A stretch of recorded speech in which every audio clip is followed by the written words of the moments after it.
Welcome in, Outkick the show. I am your fearless leader, Clay Travis. It is time to get rich, kids. My home state of Tennessee now allows online sports gambling everywhere. All you have to do to sign up and start betting right now is go to fanduel.com/Clay. Let me repeat that.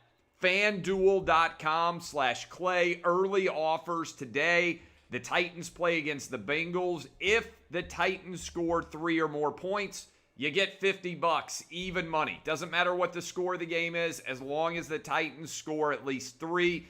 In other words, as long as the Bengals don't actually shut them out. FanDuel.com/Clay, you're hooked up. Want an even bigger hookup? You can deposit up to $1,000 and get a free roll. That is, you can't lose your first $1,000 bet. They will refund it if you lose up to $1,000. How do you get that? FanDuel.com/Clay. Now, important to notice. Also, you just have to be located in the state of Tennessee in order to sign up.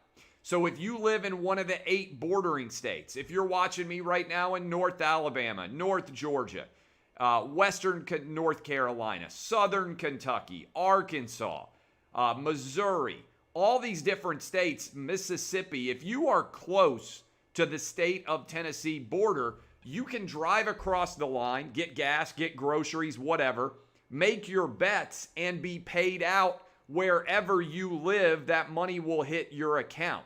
You just have to be physically present inside the state of Tennessee to make your bets. Hey, if you're going to be here for a wedding, bachelor party, home for the holidays, whatever it might be, FanDuel.com/Clay. Get hooked up today.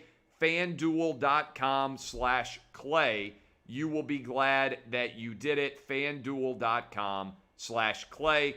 Follow along with me. Let me give you my 6-pack of picks right now of what I'm on. We've been on fire. I like the Bills to cover against the Patriots and the under to hit. I gave these out, by the way, Friday morning, as I always do on my show. I like the Raiders +3 against the Browns. I like the Lions +3 against the Colts. The Rams -3.5 in Tua's debut down in Miami. I like the Saints -4.5 against the Bears. Those are my 6-pack of picks. Are you ready for them? The Outkick 6-pack. The Bills -4 against the Patriots and the under.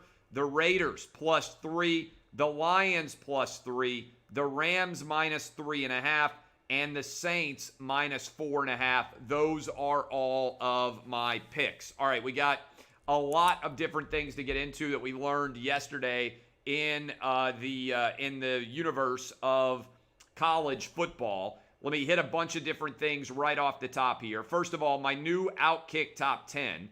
My new Outkick Top 10, we learned quite a bit, I think. Bama's the best team in college football. 41-0, I think, was the final. 48-0, whatever the heck it was. That beatdown of Mississippi State was the first time Mississippi State has been held scoreless in Mike Leach's coaching career. Ohio State in the 2nd spot. Clemson in the 3rd spot. I've got Texas A&M 4, Florida 5, Georgia 6, Notre Dame 7, Cincinnati 8, BYU 9, and Wisconsin in the 10 spot. Let's talk about Michigan for a moment. I don't even know where Michigan football goes from here. They thought they were hiring Nick Saban or Urban Meyer. Instead, they got Bo Pelini at Nebraska. Not awful, but just fairly decent. 8-4, 9-3. That's what Jim Harbaugh has been at Michigan, and he just lost as a 24-point favorite against Michigan State. I'm not buying into Jim Harbaugh. I never have. I've called him the most overrated coach in the history of college football, and I think it's accurate.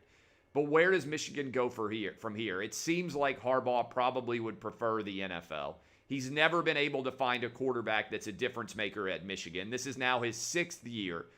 Seems to me like 5-3, 4-4, assuming they play 8 games in the Big Ten this year, appears to be the most likely outcome for Jim Harbaugh at Michigan this year. I don't see a good chance to beat Ohio State.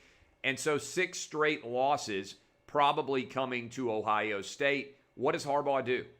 Does he stay on? I think all the thrill is gone for Michigan fans. They thought, again, they were getting Urban Meyer or Nick Saban, and they've gotten Bo Pelini. I feel like it's time for Harbaugh to go back to the NFL. He was fine. He wasn't a disaster for Michigan, but I think his time has come and gone, and I think he kind of knows it if you saw him on the sideline during that game. Losing to Michigan State, huge win for Mel Tucker. Massive win for Mel Tucker and Michigan State to beat Jim Harbaugh in his first ever game, particularly coming off that awful loss against Rutgers where they turned the ball over 7 times. But that was a huge win for Mel Tucker and Michigan State. Little brother knocks off big brother. If you're familiar at all with the state of dynamics in Michigan, that is a tough one to take if you are a Michigan Wolverine fan. And I know there's no massive crowds or crowds really to speak of at all in the Big Ten stadiums. But that, my goodness, is just a loss you can't have. Clemson survived. They managed to come back from a 28-10 deficit, outscored Boston College 24-0 down the stretch run. Trevor Lawrence is now going to be out for Notre Dame, and I think this sets up a good opportunity for the ACC. Because if Notre Dame upsets Clemson, the most recent lines I've seen are around a 3-point favorite for Clemson, then Clemson can easily say, well, we didn't have Trevor Lawrence. And then they'll get to play theoretically against Notre Dame back in the ACC title game. But if Notre Dame beats Clemson here and then wins the rest of their games and loses in the ACC title, they could have an argument for that 4th playoff spot. Right now it feels like Alabama, Clemson, and Ohio State have spoken for 3 of those playoff spots. Who's going to win the 4th? We'll see. But Clemson survives against Boston College. Now playing a little bit with house money against Notre Dame. They get an opportunity at a rematch and a win in the ACC championship game. So we'll have to see how that shakes out. But Trevor Lawrence out for the Notre Dame game. Alabama, as I said earlier, their defense is starting to roll. Alabama has only allowed 17 points in the last 10 quarters of football, and all of those points were scored by Tennessee. They held Georgia scoreless in the final half of their game against Georgia. They held Tennessee to 17 points, and they now have held Mississippi State scoreless. Alabama 6-0 hits the bye week. They're going to be 10-0. I would be stunned beyond belief if Alabama, assuming Mac Jones is healthy and able to play, I'd be stunned beyond belief if Alabama is not 10-0 in the SEC title game, going up against the winner of the Georgia-Florida game in the cocktail party coming up this weekend. Who do we think is going to win that game? I like Florida. Kyle Trask continues to get better. The Florida defense played well against Missouri. I know we had the brawl, and it was a ridiculous situation, and I thought that Dan Mullen accelerated it with his reaction. I think at the end of the half, there would have been no real outcome if Dan Mullen hadn't run out there, and then if he hadn't come running back out of the tunnel and waved his arms around, and then Dan Mullen showed up dressed up as Darth Vader for his post-game press conference, which is kind of funny but also kind of weird. Dan Mullen seems to be a little bit out of control down in Florida. But I love Kyle Trask. I think Florida is going to beat Georgia, and I think that because basically Georgia took the ball out of Stetson Bennett's hand against Kentucky. Georgia defense is legit. They don't have a big-time quarterback, and that's not a shot against Stetson Bennett. It's just that if you look at the other title contenders, whether it is Trevor Lawrence at Clemson, Justin Fields at Ohio State, whether it's Mac Jones at Alabama, or even Kyle Trask at Florida, there are legit big-time playmakers at quarterback for all of those teams. Georgia doesn't have that, and it's why I think ultimately they're not going to be good enough to win a national championship. So, Georgia, Florida this weekend, whoever wins that game would be favored to be in Atlanta. I think it's going to be Florida that wins and goes on to win the SEC East, just because I'm not sold on Stetson Bennett. They only let him throw the ball 14 times against Kentucky. He threw 2 interceptions in those 14 passes. And really, Georgia was never seriously threatened by Kentucky, who was just awful on the offensive side of the ball. But Georgia doesn't have the offense to be elite this year. I don't think they have the offense to be able to contend for a championship, and I think, frankly, most Georgia fans would agree with me at this point. Ohio State. I thought the toughest game on their schedule was going to be at Penn State. Obviously, the expectation was crowds would be present before all this COVID happened, but Ohio State and Justin Fields were never remotely challenged by Penn State. They got out early, up 14-0. I don't believe really that Penn State ever made it a single-digit game after that. There was never a moment in time where I thought Penn State was going to win the football game, and that's a credit to Ohio State. If I'm a Buckeye fan, I'm more nervous about COVID shutting down games in the Big Ten and maybe not allowing my team to play enough of the 8 games to be able to make the playoff than I am about any of the games that are remaining on the schedule. Ohio State, Clemson, and Alabama, clearly, I believe, the 3 best teams based on what we have seen so far on the season. Texas A&M.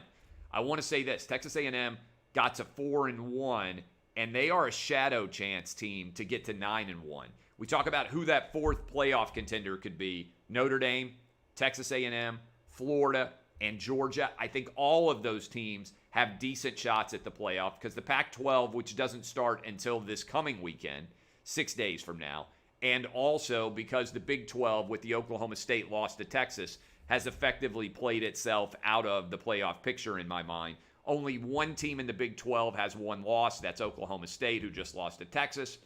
Every other team has at least 2 losses, and I don't see any way that Oklahoma State is running the table the rest of the way.